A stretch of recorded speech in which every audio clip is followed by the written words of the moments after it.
Hi guys, today I'm here at Snetterton preparing for race number 2 next weekend. We've got a bit of a shakedown and test day with coach Sam Marlockman again, and the weather has decided to take a turn for the worse, so let's see how we get on.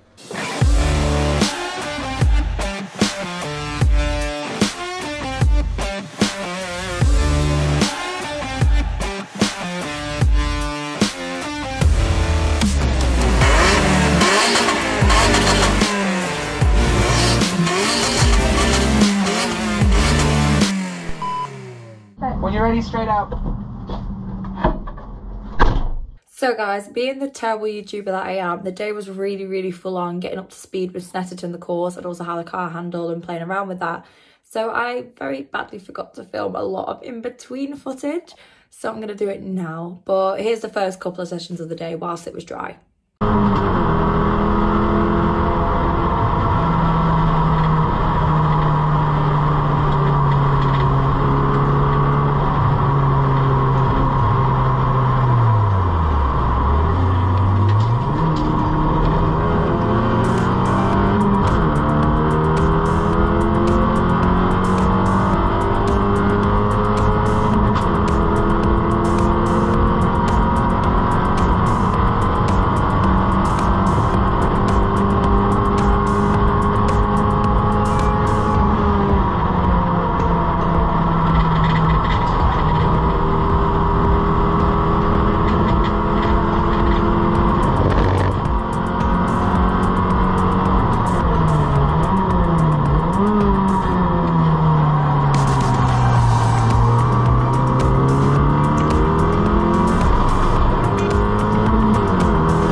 The rain then decides to absolutely tip it down on us. The GoPro decides to overheat and have an absolute meltdown. So yeah, successful day on the filming side. However, here's a couple of the afternoon session.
that's the Snetterton today. The GoPro died on us both batteries by the end of the day, so my fastest time of the day didn't get filmed, which is frustrating. But we really got up to speed with the whole track, the way the car's handled. We had to play around with the car as well, which made a big difference. But a huge thank you to Sam Marlockman and 24/7 Motorsport for taking their time out of today to help me and get me up to speed, ready for race day, which will actually be the day this video goes live. So fingers crossed it had gone well. There we have it. You guys know the drill. To make my journey your journey, like or subscribe, and I'll see you next time. Bye.